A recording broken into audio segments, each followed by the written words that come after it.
una rebelión de estos pueblos que ellos tenían dominados. Hablábamos acerca de quiénes eran los publicanos, pues rápidamente les digo para que... y pues los publicanos eran judíos que trabajaban para el Imperio Romano en la recaudación de impuestos. Y es importante porque pues vamos a empezar hoy precisamente el libro de Mateo, y Mateo antes de ser llamado por el Señor era un publicano, ¿sí? Pero veíamos que entre los 12 también había un celote, que los celotes eran revolucionarios, como guerrilleros, ¿sí? Que ellos estaban en contra del Imperio Romano, pero se levantaban con violencia, eran muy sanguinarios, ¿sí? Muy asesinos, ¿no? Entonces, sin embargo, veíamos que en el reino de los cielos, cuando Jesús llamó a sus 12, dentro de los 12 había tanto un publicano que trabajaba y congraciaba con los romanos, como un celote que odiaba a los romanos, ¿no? Y pues a pesar de sus diferencias, el Señor los unió para trabajar juntamente con Jesús. Hablábamos de los fariseos, que pues eran los religiosos de la época, cuya principal característica es que ellos le agregaban leyes humanas a la palabra de Dios, ¿sí? Por otro lado estaban los escribas. Los escribas, por el contrario, le quitaban a la palabra de Dios. Estaban los saduceos, que era pues el grupo de sacerdotes de la élite que no solamente tenía una influencia religiosa, sino también política, porque ellos hacían parte del Sanedrín. Hablábamos de los templos. Ya sabemos que el primer templo fue el de Salomón, el segundo templo fue el de Zorobabel, que fue construido después de que ellos regresaron de la cautividad de Babilonia, pero ahora en el tiempo de Jesús, ese templo de Zorobabel fue reconstruido por Herodes el Grande. Herodes el Grande era el gobernador de toda Palestina, ¿sí? El Imperio Romano como tal, el máximo gobernador era el César. El César tenía su palacio en Roma, pero tenía gobernadores que eran puestos por el mismo Imperio Romano para gobernar sobre los países o las naciones que ellos conquistaban. Entonces Herodes era un rey, era el rey de los judíos, ¿sí? Pero quienes lo pusieron fueron los romanos, ¿sí? Y Herodes no era judío, Herodes era edomita, era descendiente de Esaú, y también pues era odiado por los judíos. Uno, porque era un impostor, porque no era judío, ¿no? Sin embargo, era el rey de los judíos. Dos, porque trabajaba para el Imperio Romano. Y tres, porque Herodes también era un sanguinario que inclusive mató a su esposa, mató a sus hijos, ahogados, ahorcados, ¿sí? Pues de todo esto hablamos el miércoles pasado, a grosso modo. Y pues hoy vamos a continuar con esa introducción al Nuevo Testamento. Aquí tenemos una imagen con los libros del Nuevo Testamento, que son ¿cuántos? ¿Cuántos libros tiene el Nuevo Testamento? 26. 27. ¿Cuántos libros tiene toda la Biblia? 64. 6. 66. 39 del Antiguo Testamento, 27 del Nuevo Testamento. ¿Sí?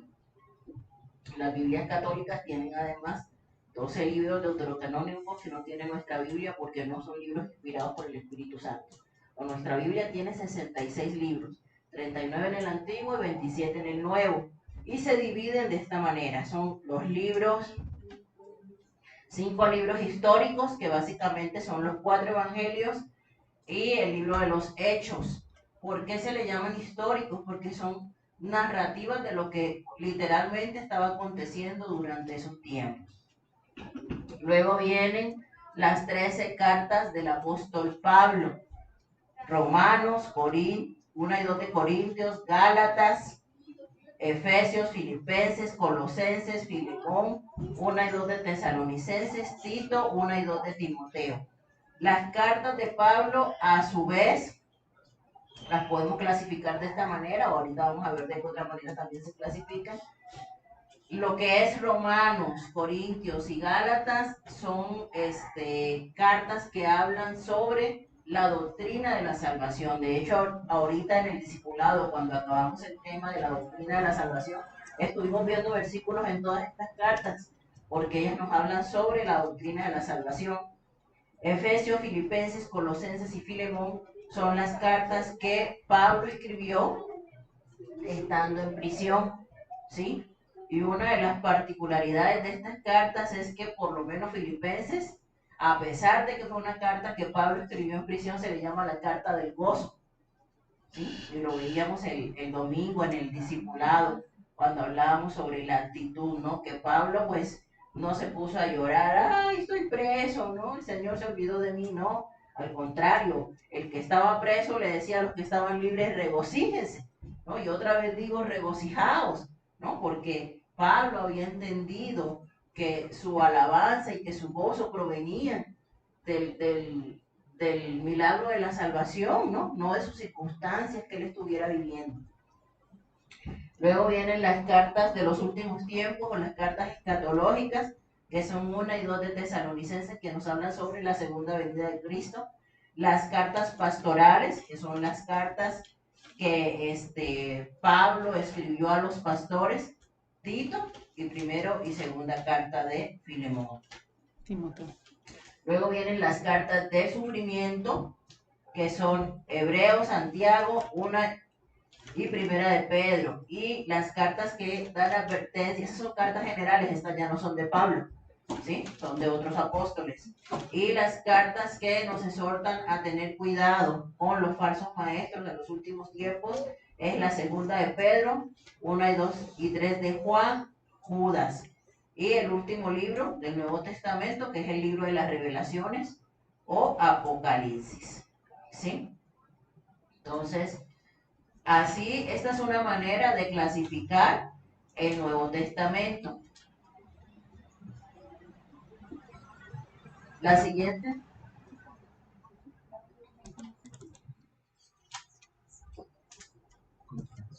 Aquí les puse un cuadrito de una leve comparación entre el Antiguo y el Nuevo Testamento. El Antiguo Testamento tiene 39 libros y el Nuevo tiene 27 libros.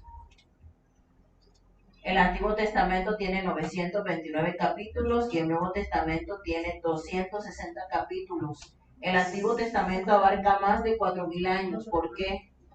¿Por qué abarca más de 4.000 años? A ver. Porque viene desde el Génesis, ¿no? Hasta... Desde la creación, desde los tiempos de Abraham, ¿sí? Hasta los tiempos después de la restauración de Jerusalén. ¿Amén?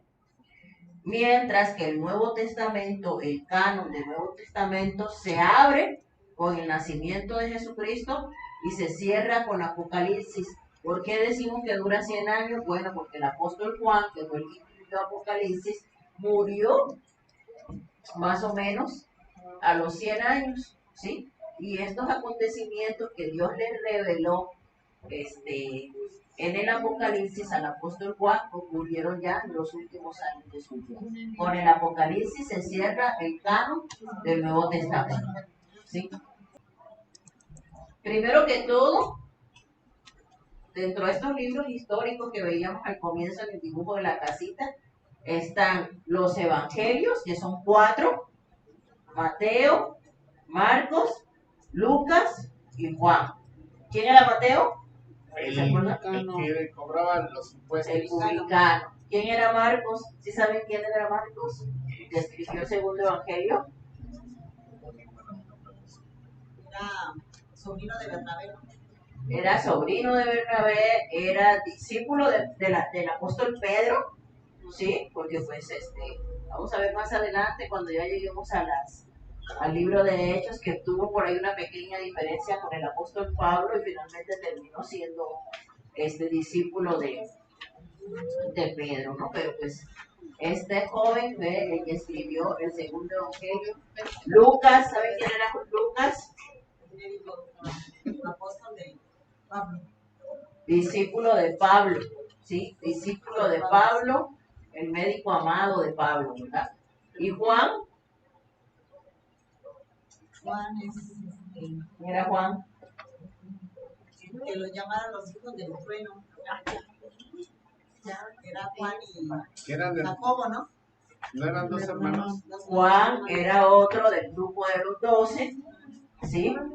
Era hermano de Jacobo y era, dice según él mismo, ¿verdad? El discípulo al que Jesús amaba, ¿sí? Entonces, después tenemos que aquí en estos 4 evangelios, en Mateo, a Jesús lo muestran como el rey de los judíos.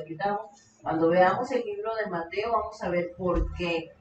En Marcos se hace énfasis en Jesús como siervo. Lucas hace énfasis en Jesús como el Hijo del Hombre y Juan hace énfasis en Jesús como Hijo de Dios, en la divinidad de Jesucristo. Y todo eso tiene una razón de ser, porque cada uno de ellos en su momento histórico escribió para un pueblo específico y por eso hizo ese énfasis en esa característica especial de Jesús. Luego, el libro de los Hechos de los Apóstoles, en los evangelios vemos la institución del nuevo pacto. ¿Cómo se instituye el nuevo pacto? En el sacrificio de la cruz, amén. Todos los 4 evangelios nos hablan de la cruz. Luego, en el libro de los Hechos de los Apóstoles, vemos la proclamación del nuevo pacto, la institución de la iglesia. Jesús, el que está a la diestra del Padre. En el libro de los Hechos vamos a ver la ascensión de Jesucristo, ¿sí? Vamos a ver cómo surge la iglesia primitiva. Y pues lo que los apóstoles empiezan a hacer una vez Jesús asciende al cielo. ¿eh? Luego vienen las cartas, que también se le pueden llamar epístolas del apóstol Pablo, y básicamente a lo largo de sus 13 cartas, el apóstol Pablo lo que hace es explicar el nuevo pacto. ¿Sí? Por eso las cartas del apóstol Pablo tienen un énfasis doctrinal. Las cartas del apóstol Pablo nos hablan acerca de la salvación, nos hablan acerca de la justificación, ¿sí? Las cartas del apóstol Pablo nos hablan acerca de la Santa Cena, nos hablan acerca del bautismo, nos hablan acerca de todas las doctrinas básicamente que nosotros como cristianos seguimos. Y es Pablo el que principalmente las explica. Estas epístolas de Pablo, el primer grupo de epístolas está conformado por Gálatas y primero y segundo libro a los tesalonicenses. En Gálatas el apóstol Pablo explica básicamente por qué ya no vivimos bajo la ley, sino bajo la gracia. ¿Sí? De eso trata la carta a los Gálatas. Luego escribe una primera y una segunda carta a la iglesia en Tesalónica. A los tesalonicenses les habla acerca de la segunda venida de Cristo y después les habla sobre que Jesús vendrá, pero vendrá a juzgar, ¿sí? Luego, el segundo grupo de cartas de Pablo se le conoce como epístolas mayores. Y aquí está la primera y la segunda carta a los Corintios, donde nos habla el apóstol Pablo de que Jesús es la cabeza del cuerpo y compara a la iglesia como un cuerpo. Ese famoso relato que todos conocemos, ¿verdad? De que unos son manos, otros son pies. Eso se lo dice Pablo a la iglesia de los Corintios. Y también en la carta a los Romanos nos habla sobre la justificación por medio de Jesús. Luego, el tercer grupo de cartas del apóstol Pablo son las que se le conocen epístolas carcelarias o escritas desde la prisión. Y aquí tenemos la carta a la iglesia de Éfeso, los Efesios, donde explica Pablo que Cristo es la cabeza de la iglesia. Luego la carta a la iglesia en Colosas también hace énfasis, ¿verdad?, de que Jesús es la cabeza y que la iglesia es el cuerpo. Y la carta a Filemón que hace un tiempo mi esposo le estuvo explicando mucho sobre esa carta a Filemón, ¿verdad? El problema que tuvo Filemón con Onésimo, y cómo Pablo estuvo como intermediario ahí. Luego la carta a los filipenses, que es esa carta del gozo, ¿verdad? De que el Señor suple nuestras necesidades, de que todo lo podemos en el Señor, de que pues necesitamos tener contentamiento cuando tenemos y cuando no tenemos. De todo eso nos habla la carta a los filipenses. Y el último grupo es el grupo de las cartas pastorales. Son las que escribe Pablo a los pastores que él dirigía, a Timoteo, ¿sí? A quien Pablo consideraba como un hijo. Es a quien Pablo le dice que Jesús es el único mediador entre Dios y los hombres, y que el Señor tiene coronas, ¿verdad? Para sus pastores fieles y para los creyentes. Eso se lo dice Pablo a Timoteo, que era un pastor joven, y a Tito también le escribe, ¿sí? Y le explica de que Jesús es quien nos da la gracia para poder vivir en santidad. La siguiente.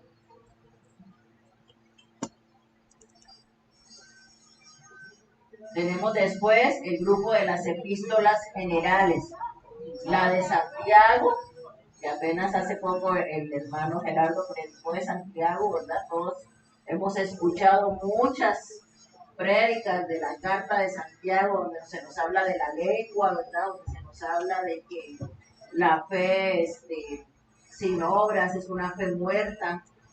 Luego viene la carta a los hebreos, de la cual no se sabe quién es el autor.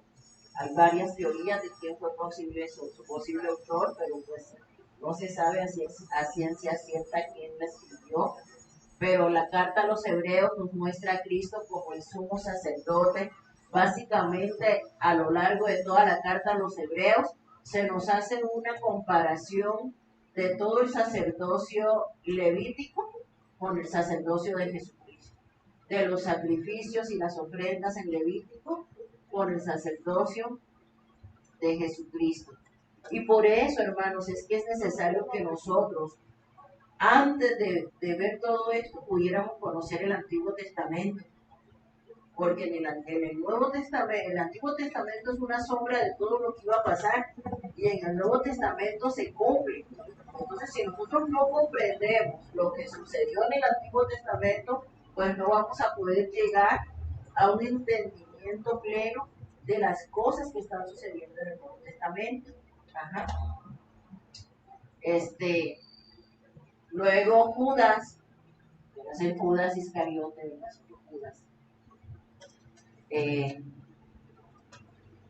nos habla de Jesús como el juez que regresará a juzgar a los falsos maestros. Cartas del apóstol Juan, el mismo que escribió el Evangelio, donde se nos habla de que Jesús es nuestro estándar de verdad y práctica. Nos habla de la unión de la verdad y amor, y nos habla de cómo el Señor cambió a ese hijo de trueno por un apóstol, por el apóstol del amor, porque así se le conoce al apóstol Juan. Y el último libro del Nuevo Testamento que vamos a ver, si el Señor nos presta la vida y nos concede esa dicha de meditarnos en su palabra, es Apocalipsis. Y en el Apocalipsis vamos a ver el cumplimiento completo del nuevo pacto, ¿sí? Los cielos nuevos, la tierra nueva, todo lo que el Señor promete para sus hijos, y donde vemos a Jesús como el vencedor de todas esas batallas de las cuales habla el Apocalipsis, donde Él se muestra como Rey de Reyes y Señor de Señores. Amén. Amén. Entonces, ya adentrándonos en lo que son los evangelios, que son los primeros que vamos a ver, al Evangelio de Mateo, Marcos y Lucas se le llaman evangelios sinópticos, ¿sí? Es difícil estudiarlos por separado. Necesitamos estudiarlos en conjunto. A lo mejor usted ve los 3 evangelios y en algún momento se ha fijado que los 3 A veces cuentan los mismos milagros, ¿cierto? A veces cuentan las mismas parábolas, ajá, y repiten algunos relatos de la vida de Jesús, porque recordemos que los 4 primeros evangelios nos hablan básicamente de la vida de Jesús, pero a estos 3 primeros les vamos a llamar evangelios sinópticos, ¿sí? Y pues, ¿qué es un evangelio? Viene del griego evangelión, que significa buenas nuevas o buenas noticias. Y la palabra sinóptico viene del griego sin, que significa juntos, y otonomai, que significa vistos juntos. ¿Por qué lo necesitamos ver juntos? Porque cuentan el mismo acontecimiento desde varias perspectivas. Es como que si yo preguntara, hermanos, ¿ustedes se acuerdan qué pasó el domingo en el culto? ¿Sí? Y entonces, si yo le pregunto a Rocío, Rocío me va a decir una cosa. Ah, no, el pastor dijo que estaba operado a la muela, por eso tenía la derecha, ¿no? El hermano, Marcos a lo mejor me va a decir, ah, sí, y el pastor estuvo hablando acerca del necio del sabio, ¿no? Y si le pregunta a la hermana Ana Yancy, me va a decir, ah, sí, el pastor traía un traje azul y camisa blanca, ¿no? Entonces cada uno me va a decir una versión diferente de lo mismo que aconteció el domingo, ¿sí? Eso es lo que sucede con los evangelios sinópticos. Si nosotros vemos los relatos, vamos a ver que pues en varias ocasiones se van a repetir, pero cada uno nos va a dar una perspectiva o una visión diferente del mismo relato, y por eso necesitamos verlos juntos, ¿sí? Necesitamos verlos juntos para poder tener la idea completa de qué fue lo que sucedió, ¿sí? Por eso se llaman evangelios sinópticos. Entonces, estos 3 evangelios, Mateo, Marcos y Lucas, van a estar relatando la vida de Jesús, sus enseñanzas, sus parábolas, sus milagros, ¿sí? En contraposición, el apóstol Juan va a hacer énfasis, como ya les había dicho, en la divinidad de Cristo, ¿sí? El Evangelio de Juan empieza, en el principio era el verbo, y el verbo era con Dios, y el verbo era Dios. Así empieza el Evangelio de Juan. Porque ¿cuál es la intención del apóstol Juan? Decirnos que Jesús es Dios, ¿sí? Decirnos que Jesús, a pesar de ser santo, a pesar de todo, de ser el Hijo de Dios, vino, se hizo carne, ¿sí? Para morir por nosotros. Y vamos a ver nosotros que había toda una circunstancia histórica por la cual Juan necesitaba hacer ese énfasis en ese momento de la humanidad. ¿Qué era lo que se estaba presentando? Cuando lleguemos allá lo vamos a ver.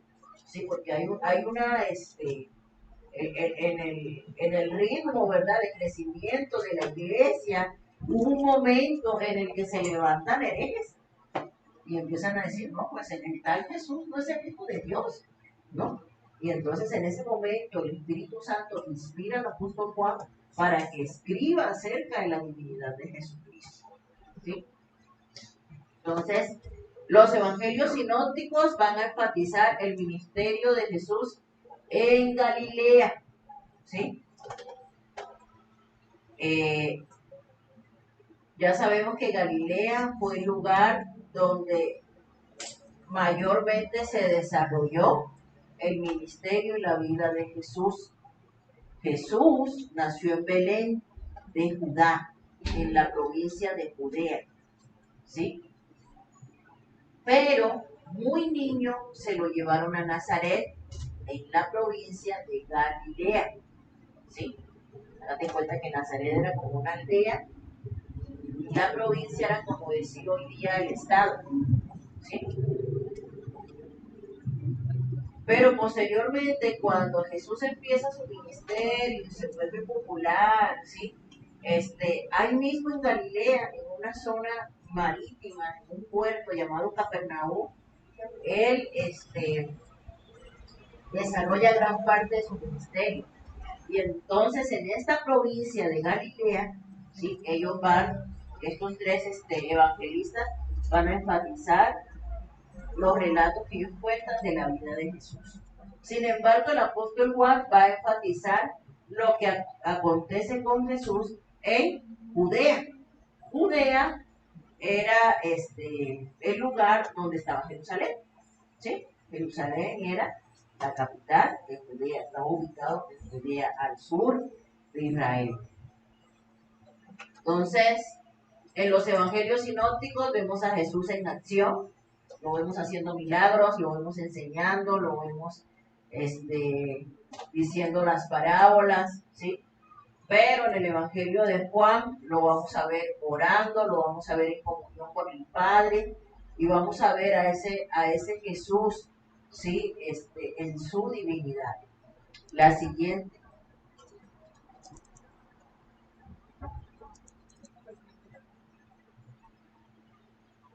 ¿Por qué es importante que nosotros estudiemos los evangelios? Porque Jesús es el personaje principal de las Escrituras.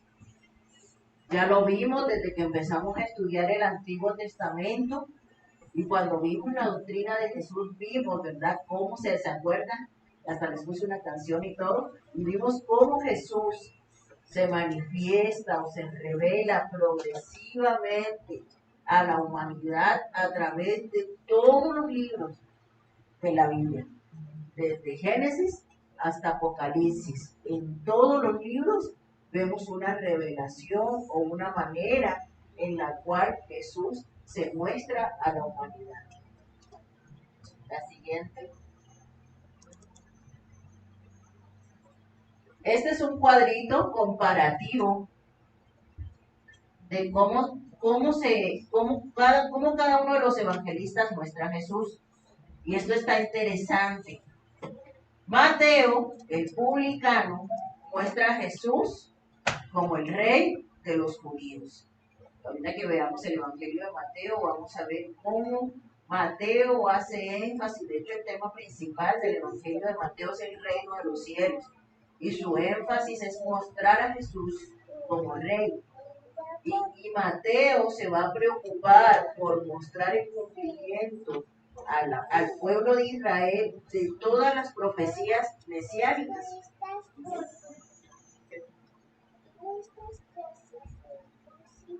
En Marcos vamos a ver cómo Marcos nos muestra a Jesús como siervo. En Lucas nos va a mostrar la humanidad de Jesús. De hecho, ves Lucas quien nos habla, por ejemplo, de María, la madre de Jesús, ¿sí? De gran parte de la niñez de Jesús, cómo se desarrolló la vida de Jesús como ser humano, ¿sí? Y Juan, pues ya sabemos que habla sobre la divinidad de Cristo. Estos 4 evangelios se relacionan con las criaturas de las cuales nos habla Apocalipsis 4 y Ezequiel 1. ¿Se acuerdan que Ezequiel tuvo una visión? ¿Se acuerdan de qué clase de Ezequiel? De los seres vivientes y las ruedas. ¿Sí se acuerdan? Bueno, cada uno de esas imágenes que vio Ezequiel y cada una de esas imágenes que también se revelan en Apocalipsis,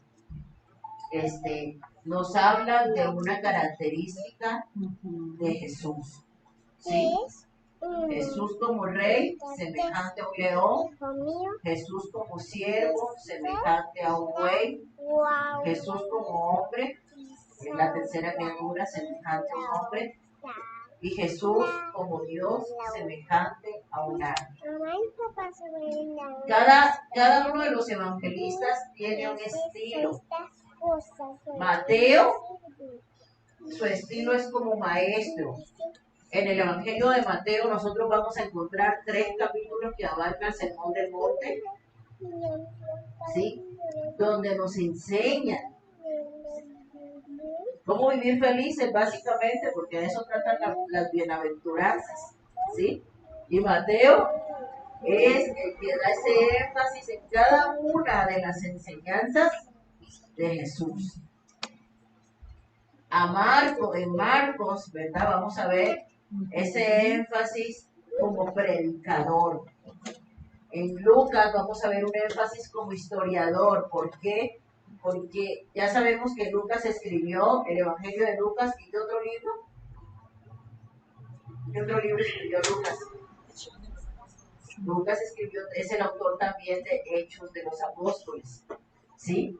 Y Lucas, para poder escribir tanto el Evangelio de Lucas como el libro de los Hechos, hace toda una investigación, ¿sí? Hace toda una investigación de los antepasados de María, ¿sí? Y él dice, cuando empieza a contar las cosas, dice, he tratado de poner en orden todo lo que he investigado. ¿Sí? Entonces, sabemos que el apóstol Lucas hizo toda una investigación para poder escribir tanto el Evangelio como el libro de los Hechos. Y el apóstol Juan le da un enfoque como teólogo. ¿Por qué como teólogo? Porque pues todo el libro de Juan nos va a hablar de la doctrina de Jesucristo. Entonces, vemos a Mateo haciendo énfasis en los sermones, a Marcos haciendo énfasis en los milagros, a Lucas haciendo énfasis en las parábolas y a Juan haciendo énfasis en la doctrina de Jesús. Los lectores originales a quienes fue dirigido el Evangelio de Mateo fue a los judíos. ¿Por qué a los judíos? Porque bueno, eran los judíos los que necesitaban aceptar a Jesús como su rey, ¿no? Mateo nos dice, nos cuenta ese relato de cuando Jesús dijo, he venido a las ovejas perdidas de la casa de Israel, ¿sí? El Evangelio de Marcos iba dirigido a los romanos, ¿sí? El Evangelio de Lucas iba dirigido a los griegos. De hecho, Lucas es el único autor del Nuevo Testamento que no es judío. Todos los demás son judíos, ¿sí? Mateo, Marcos, Juan, Pedro, Santiago, Judas, Pablo, todos ellos eran judíos. Pero Lucas era griego, ¿sí? Entonces, el Evangelio de Lucas va dirigido a una población griega, ¿sí? De hecho, en el Evangelio de Lucas, pues precisamente, como Lucas era médico, pues los griegos tenían mucho conocimiento. Vamos a ver que el Evangelio de Lucas nos habla de muchas enfermedades, ¿sí? Y nos habla de muchos milagros de sanidad que Jesús hizo. ¿Por qué? Porque pues él como médico hizo ese énfasis en las sanidades, ¿no? Y vemos a por lo menos un Mateo como contador, como publicano, haciendo un énfasis en la genealogía de Jesús. Y ahorita cuando entremos a la genealogía de Jesús vamos a ver cómo Mateo, siendo publicano, que era como un contador de la época, nos cuenta y nos divide y nos organiza la genealogía de Jesús, ¿sí? Y Juan, pues, escribe para todas las naciones. En Mateo nos habla de una genealogía, sí. ¿Por qué? Porque como él escribe de Jesús como rey de los judíos, pues todo rey necesita tener una genealogía. Para los judíos, la genealogía es algo muy importante. Los judíos saben de dónde provienen. Para ellos es importante saber de qué linaje vienen. Y como ellos conocían las profecías, sí, necesitaban tener bien clarito que Jesús efectivamente venía del linaje de David.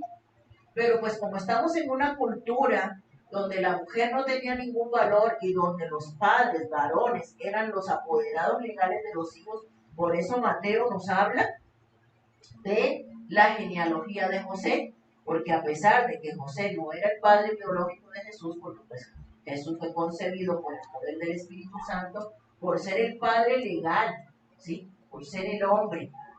por ser el esposo de María, era necesario que ese tutor legal de Jesús descendiera del linaje del rey David. ¿Sí? Marcos no nos muestra ninguna genealogía, porque Marcos nos muestra a Jesús como un siervo, y un siervo no necesita tener una genealogía. Lucas, por el contrario, sí nos muestra una genealogía. También Lucas nos muestra la genealogía de María, porque como él hace ese énfasis en la humanidad de Cristo, él se va a ir a hablar de los antepasados de la línea física de Jesús, o sea, de los antepasados de María. Y Juan, pues como nos habla, nos hace énfasis en la divinidad de Cristo, pues tampoco nos muestra una genealogía, puesto que Jesús como Dios no necesita una genealogía. El lugar de acción principal de los tres primeros evangelios es Capernaum, en la provincia de Galilea, y el lugar del ministerio de Jesús que cuenta el apóstol Juan es en Jerusalén, en Judea. Entonces, estos tres primeros evangelios enfatizan la humanidad de Cristo, pero el último evangelio, el de Juan, enfatiza la divinidad de Cristo. Y ahora sí, empezamos con el evangelio de Mateo. Pero como ya les expliqué, como son evangelios sinópticos, no vamos a ver solamente Mateo. Necesitamos ver Mateo, Marcos y Lucas al mismo tiempo. Así que, abusados.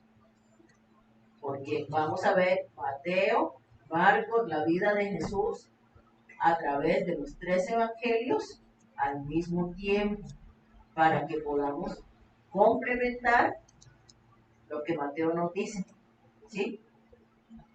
Entonces ya sabemos que Mateo pues era uno de los 12, es el que pues escribe el primer evangelio. La fecha aproximada en que se escribió este evangelio es del 60 al 69 después de Cristo. Mateo, pues inicialmente, como les explicaba el miércoles pasado, nadie lo quería. ¿Y por qué nadie lo quería? Porque trabajaba para el Imperio Romano. Era un trabajador del Imperio Romano. Por eso nadie lo quería. Todos los judíos odiaban a los publicanos porque ellos se congraciaban y trabajaban para el Imperio Romano. Y no solamente trabajaban para el Imperio Romano, sino que, como todo cobrador de impuestos, una parte para allá, de otra parte para allá. ¿Sí? También se hacían ricos cobrándoles impuestos a los judíos. Por eso también cuando vemos el relato de Zaqueo, cuando Zaqueo, que también era publicano, conoció a Jesús, lo que Zaqueo hizo fue devolver todo lo que le había robado a los pobres. ¿Sí? Porque los publicanos en esa época se enriquecían de los impuestos que cobraban. Entonces, el Señor llamó a Mateo, vamos a buscarlo, Mateo 9:9.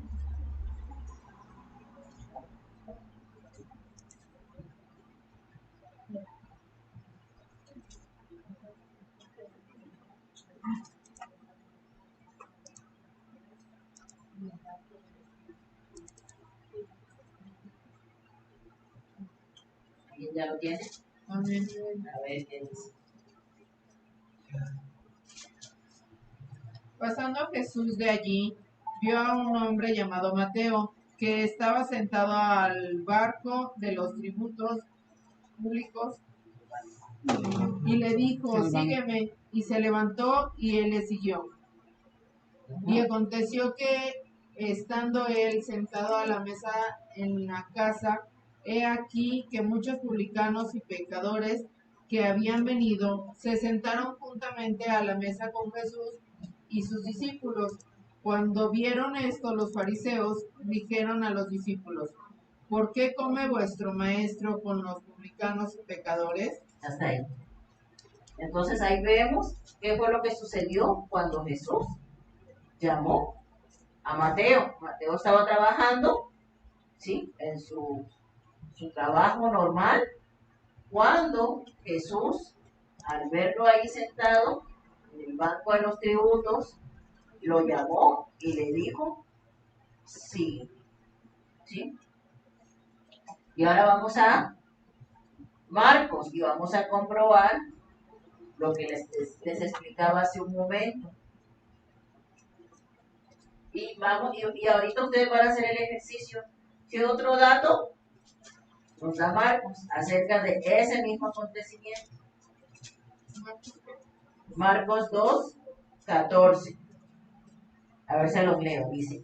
Y al pasar, vio a Leví, hijo de Alfeo, sentado al banco de los tributos públicos, y le dijo, sígueme, y levantándose, le siguió. Entonces, como son evangelios sinópticos, ¿qué otro dato extra nos da Marcos que Mateo no dice? Hijo de Alfeo, ¿no? Hijo de Alfeo, o sea, sabemos que el papá de Mateo entonces se llamaba Alfeo. Y Mateo también, no es nada más era Mateo, sino que... Exactamente, y que no solamente se le llamaba Mateo, sino también Levi. El banco de los tributos. Ah, pero eso sí lo dice también Mateo. Sí. Estaba igual sentado en el banco de los tributos. Eso sí, en eso se parecen. En ese relato están los dos iguales. Sin embargo, Mateo no nos dice de quién es hijo, ¿no? Pero Marcos sí. Entonces, así, para poder ir estudiando, necesitamos ir comparando lo que nos dice un evangelio y lo que nos dice el otro para poder tener una información más completa. Entonces, ya sabemos, ya nos lo leyó ahorita la hermana Rocío, que Mateo efectivamente dejó su banco de cobrar los tributos, siguió a Jesús, y que no solamente Mateo fue el único publicano que le siguió, sino que también otros publicanos vinieron y que Jesús estaba comiendo con ellos, y por eso los demás judíos lo criticaron a Jesús, lo que hace este comiendo con los publicanos y con los pecadores, ¿no? Si los publicanos eran pues ladrones prácticamente, ¿no? Entonces Jesús les dice, ¿no? Pues los sanos no tienen necesidad de médicos, sino los enfermos. Entonces, este apóstol, que era del grupo de los 12, pues fue el que escribió el primer evangelio. Ya sabemos, yo les dije que Mateo, el siguiente, escribió este evangelio principalmente para los judíos con la finalidad de que la casa de Israel entendiera, aceptara que Jesús era el Mesías, que Jesús era el ungido, que Jesús era la promesa que ellos estaban esperando, ¿sí? Y por eso Mateo se va a preocupar por decirle a los judíos, es que miren lo que dijo Isaías, aquí se está cumpliendo, es que miren lo que dijo Oseas, aquí se está cumpliendo, lo que dijo Zacarías, aquí se está cumpliendo. ¿Para qué? Para que el pueblo de Israel pudiera comprender y aceptar que Jesús era el Mesías prometido. ¿Sí? También Mateo comienza su evangelio con la genealogía de Jesús y muestra cómo Jesús desciende del linaje de David. ¿Y por qué era importante esto para los judíos? ¿Por qué? Porque el Señor hizo varios pactos, ¿sí? El Señor hizo un pacto con Abraham. ¿Cuál fue el pacto que el Señor hizo con Abraham? ¿Cuál fue el pacto que el Señor hizo con Abraham? Su descendencia sería más grande, igual que las estrellas. Que su descendencia iban a ser grandes. Y le dijo, en ti serán benditas Todas todas las naciones de la tierra. ¿Sí? El Señor hizo un pacto con Abraham. Pero el Señor también hizo un pacto con David. ¿Cuál fue el pacto que el Señor hizo con David? No pasaría a ver en su trono. de que su trono, su reino, sería eterno, ¿sí?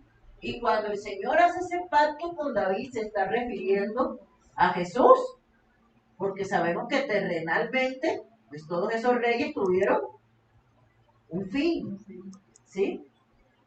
Terrenalmente, todos esos reyes tuvieron un fin.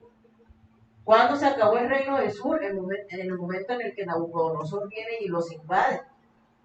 Y se lleva el rey, le saca los ojos, ¿sí? En ese momento se acaba el reino. Sin embargo, en el nuevo pacto, el Señor cumple esta promesa y este pacto que hizo con su siervo David. Y ese rey eterno, cuando el Señor le dice a David, tu trono será para siempre, tu trono eterno es, ¿sí? Está hablándole del reinado de Jesús, Rey de Reyes, Señor de Señores. Amén. Entonces, por esa palabra que los judíos tenían completamente clara, de que Dios había hecho un pacto con Abraham, de que Dios había hecho un pacto con David, y que ese Mesías tenía que venir del linaje de David, por eso es necesario que la genealogía de Jesús aparezca aquí, porque vamos a ver nosotros cómo desciende Jesús del linaje de David. Amén. Entonces, de hecho aquí les puse un cuadrito, no las vamos a ver todas, pero vamos a ver por lo menos las tres primeras. A ver, alguien que me busque Mateo 1, versículo 22 y 23. Y otra persona que abra su Biblia en Isaías 7, 14.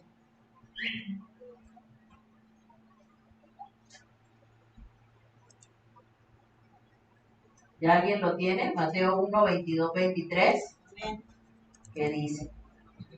Dice, todo esto aconteció para que se cumpliese lo dicho por el Señor por medio del profeta cuando dijo, he aquí, una virgen concebirá y dará a luz un hijo, y llamará su nombre Emmanuel, que traducido es Dios con nosotros. Y ahora vamos a Isaías 7, 14.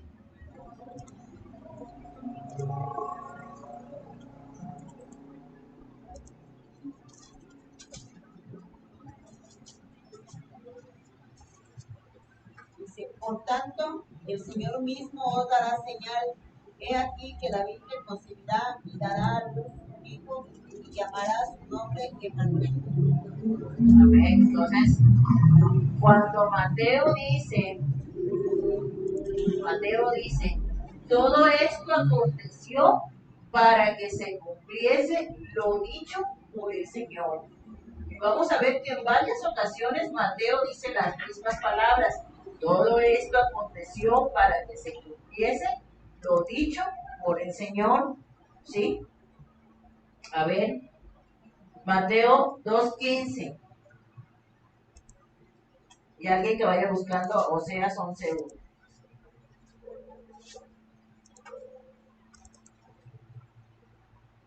¿Ya alguien lo tiene?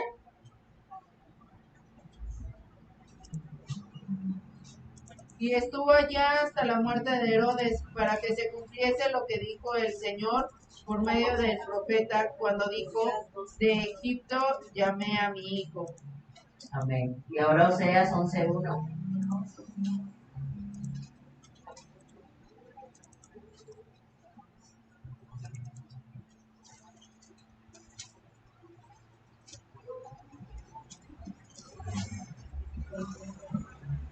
Cuando Israel era muchacho, yo lo amé, y de Egipto llamé a mi hijo.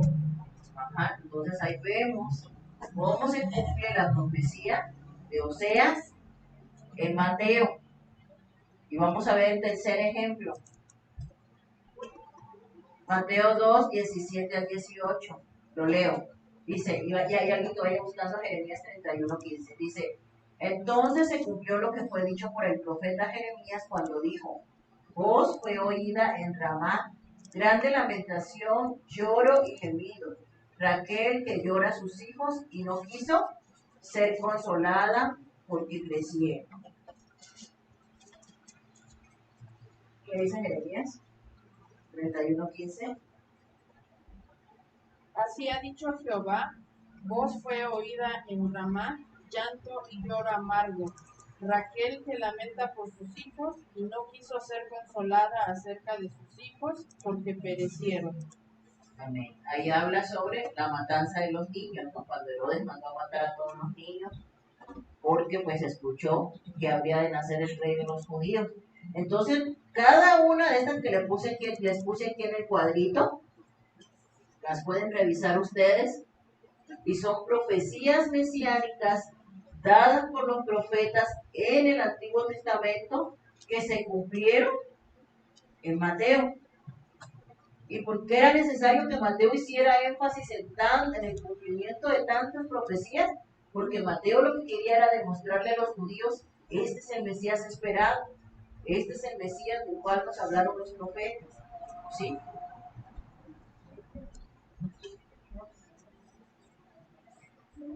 La siguiente. El reino de los cielos es el tema principal en Mateo. Ya sabemos que el principal objetivo de Mateo era demostrar que Jesús era el Mesías, era el rey de los judíos. Sin embargo, había un problema. Los judíos estaban acostumbrados, según su historia, a ver cómo los reyes en las batallas conquistaban, ganaban, ¿sí? Y destruían a los imperios y a los ejércitos enemigos. Eso era el patrón que ellos estaban viendo del comportamiento de un rey desde el Antiguo Testamento. Entonces, ese era el modelo del rey que ellos tenían, un rey como Salomón, un rey como David, ¿sí? Un rey como Roboam. Esos reyes del Antiguo Testamento eran el modelo de reinado que ellos tenían en su cabeza, en su cultura. Entonces, cuando Jesús llega, pues ellos esperan efectivamente un rey que los libere del imperio romano. Un rey que venga con su caballo, que venga con su ejército y derrote al imperio romano y los haga libres, ¿sí? De este sometimiento al que los romanos los tenían. Que no era un sometimiento físico, era un sometimiento en el sentido de que tenían que pagar impuestos a Roma, que Roma tenía militarizada todas sus calles, que Roma estaba imponiendo su cultura en el pueblo de Israel, etcétera, ¿no? Todo lo que les expliqué el miércoles pasado. Entonces, ese era el tipo de rey que ellos esperaban. Ellos no esperaban un rey que entrara en un pollino de asno, ellos no esperaban un rey que fuera crucificado por el imperio romano. Ellos no esperaban un rey humilde que naciera en un pesebre. Ellos no esperaban ese tipo de rey. Por eso a ellos les costó y les sigue costando hasta el día de hoy aceptar que Jesús es el Mesías. Por eso ellos no discernieron, ellos no entendieron y ellos no aceptaron nunca hasta el día de hoy a Jesús como su rey, ¿sí? Sin embargo, pues Jesús, en sus enseñanzas, por más que quiso también hacerles entender que el reino de Dios no era un reino de violencia, que el reino de Dios era un reino de justicia, era un reino de paz, era un reino de gozo, era un reino donde Jesús venía a morar, ¿sí? Como rey de nuestros corazones. Ellos no entendieron. Ellos no entendieron eso. Entonces, por eso, todo ese énfasis que Mateo hace del reinado, del ministerio de Jesús, de ese reinado que él vino a implementar aquí en la tierra. Amén. Y bueno,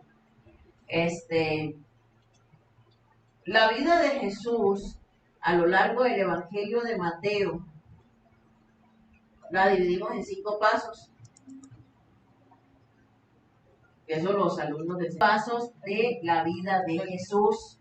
¿Sí? Todo este material yo se los voy a pasar, hermanos, para que ahorita no se me estresen. Y vamos a ver primero en Mateo una introducción Luego, la infancia de Jesús, pero esta infancia de Jesús no solamente lo vamos a ver ahorita a la luz de Mateo, que les dije, tenemos que verla también a la luz de los otros evangelios, así que lo vamos a estar estudiando los tres al mismo tiempo, ¿sí? Luego viene el año de preparación, que fue ese tiempo donde Jesús estaba prácticamente en el anonimato en Nazaret, porque allá vivían sus papás, ¿sí? Jesús nació en Belén, pero pues vamos a ver que por diversas circunstancias, a pesar de que el plan de José era quedarse viviendo en Belén, ellos tienen que regresarse nuevamente a Nazaret, ¿sí? Y allí, del 3 al 4:11, vamos a ver ese tiempo en el que Jesús vive en Nazaret. Sin embargo, apoya intermitentemente el ministerio de Juan el Bautista, ¿sí?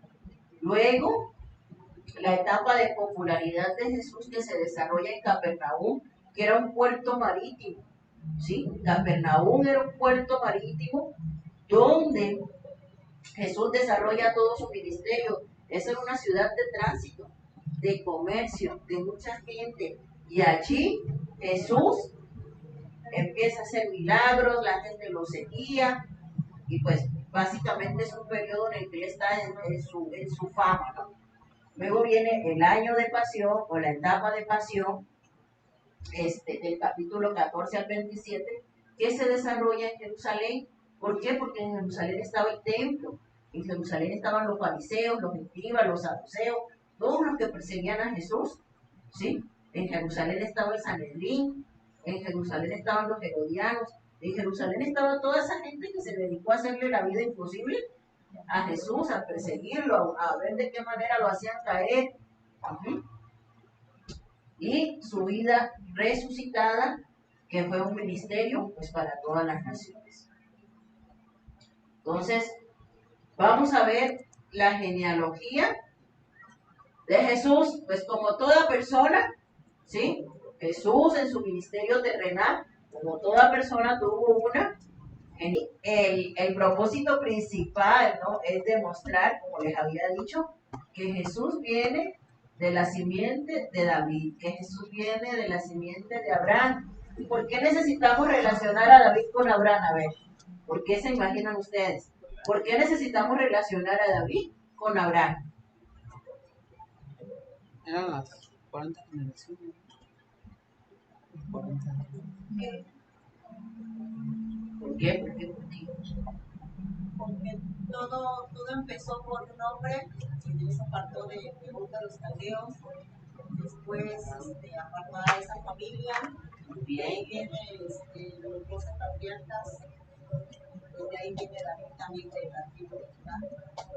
Exactamente, porque el pueblo de Israel, muy bien hermana, porque el pueblo de Israel surge de un hombre, y ese hombre a quien el Señor llamó era Abraham, ¿sí? Abraham engendró a Isaac, Isaac engendró a Jacob, y esos fueron los tres patriarcas, Abraham, Isaac y Jacob, y de Jacob, de sus 12 hijos surgen las 12 tribus de Israel, de la cual la cuarta era Judá, ¿sí? Judá significa alabanza, y es el resultado de la unión de Jacob con Lea, la de los ojos delicados. ¿Se acuerdan de la historia? Entonces,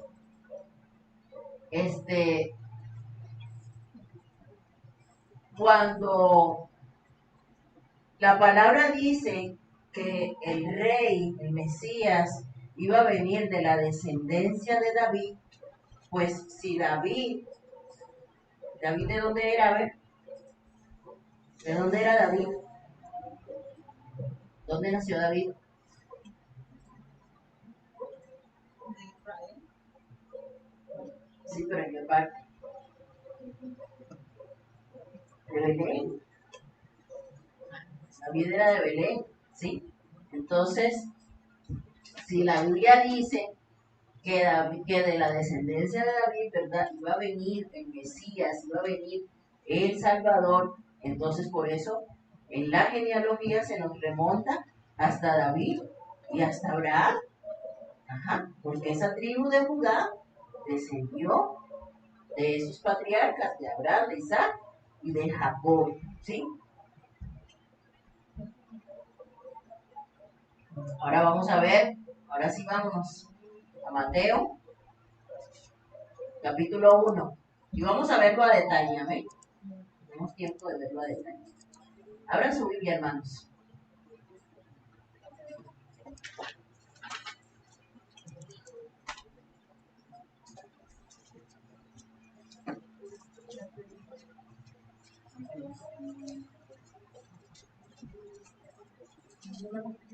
Dice la palabra, libro de la genealogía de Jesucristo, hijo de David, hijo de quién? De Abraham.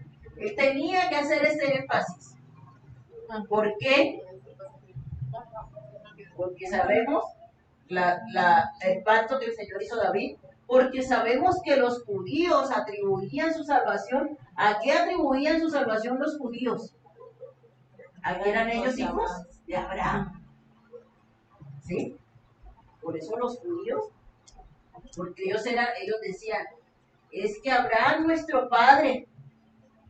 Por eso los judíos, así como que hacían esa separación de los gentiles, ¿no? Porque ellos ponían siempre esa premisa de que Abraham era su padre. Y dice, Abraham engendró a Isaac. ¿Isaac se casó con quién? Rebeca. Con Rebeca. ¿Y tuvieron a quiénes? A Esaú y a Jacob. Sin embargo, el que está aquí en la genealogía es Jacob. ¿Por qué? Porque Jacob fue a quien Isaac bendijo, ¿sí? Y la promesa, desde que estaban en el vientre de Rebeca, los dos gemelitos, ¿se acuerdan que peleaban en el vientre? Y entonces decía, el Señor le dio la palabra y le dijo de que el menor sería mayor, ¿no? Ahora sí que el mayor, ¿no? Salió primero. Entonces la promesa era para Jacob. Y Jacob engendró a Judá y a sus hermanos. Judá engendró de Tamar a Fares y a Zara. De esa línea generacional viene Jesús. Entonces Judá engendró de Tamar a Fares y a Zara. Fares a Esrom y Esrom a Aram. Aram engendró a Aminadab, Aminadab a Nazón y Nazón a Salmón. Salmón engendró de Raad. ¿Se acuerdan quién era Raad? La prostituta ¿de dónde? La prostituta de Jericó que escondió a los espías. Esta mujer, ¿se acuerdan que, pues, como ella, no delató, ¿sí? Había una promesa y era que cuando tomaran a Jericó, ella pusiera un lazo en su ventana, que con ese lazo toda su familia y ella se iba a salvar. Entonces esta mujer fue adoptada por el pueblo judío, cuando era una gentil. Ahí va la segunda mujer que también es gentil en la genealogía de Jesús, ¿sí? Esta mujer se casó con Salmón, que Salmón era un judío y de tal manera pudo entrar ella en esta genealogía de Jesús. Salmón y Raad tuvieron a Boz. ¿Se acuerdan quién era Boz? El que redimió a Ruth. Y Ruth también era gentil, era una moabita. ¿Se acuerdan de la historia de Ruth? Entonces, llevamos a tres mujeres gentiles en la genealogía de Jesús. Entonces, Ruth y Obed tuvieron a Isaí. ¿Quién era Isaí? El papá de David. Isaí engendró al rey David y el rey David engendró a Salomón, de la que fue mujer de Urías. Y aquí tenemos a una mujer, pero fíjense, Betsabé, su primer esposo era un eteo, era Urías eteo, ¿sí? O sea, su primer esposo era un hombre que también era gentil. Y de esa relación de David con Betsabé nació Salomón. Luego Salomón engendró a Roboam, y fue aquí con Roboam cuando el reino se dividió, ¿sí? Pero hasta aquí vemos un linaje de reyes: David, Salomón, Roboam, Roboam a Abías y Abías a Asa. Todos estos fueron reyes de Israel. Asa engendró a Josafat, Josafat a Joram, Joram a Usías, Usías engendró a Jotán, Jotán a Acaz y Acaz a Ezequías. Yo sé que se acuerdan muy bien de Ezequías, ¿verdad? ¿Quién era? Lo vimos cuando vimos la clase del profeta Isaías. ¿No se acuerdan de Ezequías? Que fue el que andaba ahí preso. El Señor le dio 15 años más de vida y se puso a presumir los tesoros de Israel cuando Babilonia llegó a visitarlo, y después llegaron los babilonios a llevarse todo. Ezequías engendró a Manasés, Manasés a Amón y Amón a Josías. Josías engendró a Jeconías. También se acuerdan de Josías. También Josías fue un rey bueno, el que restauró la ley de Moisés. Josías engendró a Jeconías y a sus hermanos en el tiempo de la deportación a Babilonia. Después de la deportación a Babilonia, fíjense cómo va la genealogía. Jeconías engendró a Salatiel y Salatiel a Zorobabel. ¿Saben quién es Zorobabel? Zorobabel engendró a Abiud a Eliaquim y Eliaquim a Azor. Azor engendró a Sadok. Era sacerdote. Sadok aquí, que de hecho de aquí de Sadok es que tomaron su nombre los saduceos, les expliqué la semana pasada. Sadok aquí y aquí Eliud engendró a Eleazar, Eleazar a Matán, Matán a Jacob, y Jacob engendró a José, marido de María. Entonces, fíjense en las palabras. Cuando llega a Jacob, que es el padre de José, no dice José engendró a Jesús. Fíjense en su Biblia, ¿ya se fijaron? En todos los demás vemos que fulanito engendró a tal, y tal engendró a tal, y tal engendró a tal, y tal engendró a tal. Sí, se repite la palabra. Pero cuando llegamos a José, dice José, marido de María, de la cual nació Jesús, llamado Cristo. Nunca dice que José engendró a Jesús. Nunca dice eso. Pero nos está explicando aquí que esta genealogía es de José. ¿Por qué? Porque en ese tiempo la mujer no tenía ningún derecho sobre los hijos. Lo que tenía derecho era el papá. Y José, como apoderado legal de Jesús, tenía que tener una genealogía que viniera de reyes. ¿Sí? Entonces dice Mateo el contador, fíjese, de manera que todas las generaciones, desde Abraham hasta David, son 14. Un trabajo de contarles. Y desde David hasta la deportación de Babilonia, 14. Y de la deportación a Babilonia hasta Cristo, 14. Vamos a ver el cuadrito que les puse. Ahí está. Son 3 grupos de 14 hasta llegar a Jesús. ¿Sí? Desde Abraham hasta Jesús. Son 3 grupos de 14. Así lo divide Mateo. Y en esa genealogía vemos a Tamar, a Rahab, a Ruth, a Betsabé, por último, a María. ¿Sí? De las cuales, de estas 5 mujeres, 3 son gentiles. ¿Sí? Son gentiles. Y dentro de estos reyes, pues ya sabemos que había reyes buenos y había reyes malos. La siguiente.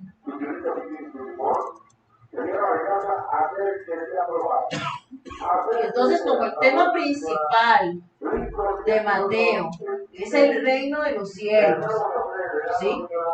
Por eso Mateo se toma el trabajo de llevar la genealogía de Jesús desde Abraham. Ya sabemos que Abraham vivió más o menos unos 2000 años antes de Cristo. Y a Abraham se le da la promesa del reino venidero. A Abraham se le dice, y serán benditas todas las naciones de la tierra. Los que te bendijeren, yo los bendeciré. Los que te maldijeren, yo los maldeciré. El Señor le da una promesa a Abraham. Luego, más o menos en el año 1000 antes de Cristo, empieza la monarquía, ¿sí? Ya sabemos que empezó con Saúl, pero pues el rey Saúl desobedeció, ¿sí? Saúl desobedeció de varias maneras y por eso fue desechado, porque el primer rey de Israel fue Saúl, David fue el segundo, pero Saúl fue desechado por su desobediencia. Entonces, quien tuvo esta promesa fue David. Luego vino Salomón. En Salomón se acaba la monarquía y empieza el reino dividido en Roboam, que era el hijo de Salomón. Por eso a esta etapa se le dice el reino vacilante. Reyes iban, reyes venían, reyes iban, reyes, entre ellos mismos se mataban, venía otro, tomaba el poder y así se la pasaron durante todo el tiempo del reino dividido. Posteriormente vino la deportación a Babilonia. Ya sabemos que eso fue en el año 586 a.C., cuando Nabucodonosor con sus tropas invade a Jerusalén. Y en ese tiempo no hubo rey porque pues Israel estaba desolada, no hubo rey. A ese tiempo le vamos a llamar la etapa del reino vacante. Y posteriormente, en el Nuevo Testamento, ¿sí? Después de esto, ellos regresan a Jerusalén, vienen 400 años de silencio y empieza el ministerio de Cristo en la tierra, que es el reino verdadero. Ahí me equivoqué, ¿verdad? Pero es el verdadero. El reino verdadero. ¿Sí? ¿Por qué? Porque Jesús era el Mesías prometido para el pueblo de Israel. Entonces, la siguiente, pues haciendo un poquito de énfasis en estas mujeres que aparecen en la genealogía de Jesucristo, en el tiempo en el que Jesús nace, bueno, de hecho hasta el día de hoy, desafortunadamente, en el Medio Oriente, pues la mujer no tiene ni siquiera los mismos derechos que tiene unas mujeres en otros países. Hasta el día de hoy, desafortunadamente es así. Las mujeres tienen que estar tapadas, las mujeres tienen que caminar detrás del hombre. Apenas estaba viendo yo un documental, porque me gusta ver documentales así a veces de lo que está sucediendo. Y apenas hace poco las mujeres en el Medio Oriente tuvieron derecho a sacar una licencia para conducir y de aprender a manejar en pleno siglo XXI, ¿no? Entonces, y eso ha sido desde siempre, en la cultura del Medio Oriente, pues la mujer no tiene ningún derecho, ningún valor. Tanto así que los judíos tenían un dicho muy popular y decían ellos que daban gracias a Dios por 3 cosas: el no haber nacido gentil, el no haber nacido esclavo y el no haber sido mujer. Así de desvalorizada estaba la mujer en ese entonces, que los hombres judíos daban gracias por no haber nacido mujeres. Pues ya vimos a Tamar, que era una mujer de Canaán, que era una nación maldecida y enemiga de Israel. Tamar llegó a ser antepasado de Jesús porque cometió adulterio con Judá, su suegro. Rahab, la ramera de Jericó, llegó a ser la bisabuela del rey David. Ruth, la moabita, que a pesar de que la ley de Moisés prohibía que los moabitas se mezclaban con los israelitas, Boz redimió a Ruth y pudo ser ella parte de la tribu de Judá. Betsabé, la esposa de Urías Eteo, ¿no? Pues que probablemente ella también pues era etea, ¿sí? También producto de ese adulterio nace un primer hijo que muere, luego nace Salomón, y pues cada una de estas mujeres fueron antepasados de Jesús en su genealogía. La siguiente. Sí se escucharon la plática que les mandé, creo que la semana pasada. Pero sí la escucharon, les mandé una plática acerca de la teología de la mujer. ¿La escucharon? ¿Sí la escucharon?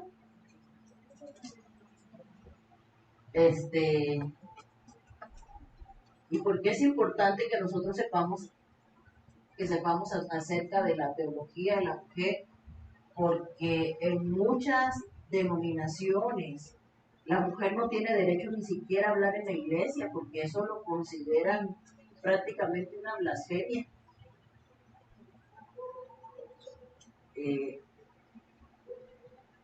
Muchos, ese versículo del apóstol Pablo donde dice que las mujeres callen en las congregaciones, se lo toman literal, sin entender el contexto. Escúchenlo, se los mandé por el WhatsApp, sin entender el contexto, ¿no? Entonces, evitan que las mujeres prediquen, que las mujeres enseñen, ¿sí? Sin embargo, si nosotros vemos la palabra de Dios desde la genealogía de Jesucristo, el Señor Jesús está redimiendo a la mujer. Y lo vamos a ver de muchas maneras a lo largo del Nuevo Testamento. Nos vamos a deleitar de la manera como Jesús redime a las mujeres. Fue Jesús quien evitó que apedrearan a una mujer adúltera cuando la ley de Moisés así lo decía. Fue Jesús quien permitió que una María aprendiera las escrituras sentada a los pies de Jesús cuando la cultura judía prohibía que las mujeres aprendieran las escrituras, y mucho menos a pies de un maestro como Jesús. Dentro de los discípulos de Jesús había mujeres. El día de Pentecostés había mujeres. Estaba María, estaba Salomé, estaba María Magdalena, ahí estaban todas ellas, eran discípulas de Jesús, seguidoras de Jesús. Y a lo largo de todos los 4 evangelios nosotros vamos a ver la manera tan hermosa como el Señor trató a las mujeres a pesar de que iba contra cultura completamente. Y vemos el valor que Jesús le da a la mujer desde su genealogía. ¿Por qué el Espíritu Santo inspiró a Mateo a que estas mujeres aparecieran en la genealogía de Jesús cuando no era lo común? Porque las mujeres no tenían ningún valor. Esas mujeres ni siquiera tenían por qué aparecer escritas ahí. No tenían por qué. Culturalmente, esas mujeres no tenían por qué estar escritas ahí. Y sin embargo, Dios lo permitió. Para que hoy día las mujeres podamos entender que somos valiosas para el Señor. Vamos a dejarlo ahí porque ya no nos va a dar tiempo de continuar. Pero les animo, hermanos, a que sigan viniendo. Yo sé que van a aprender mucho y que pues el Señor va a estar hablando a nuestros corazones. Vamos a orar. Pónganse sobre sus pies.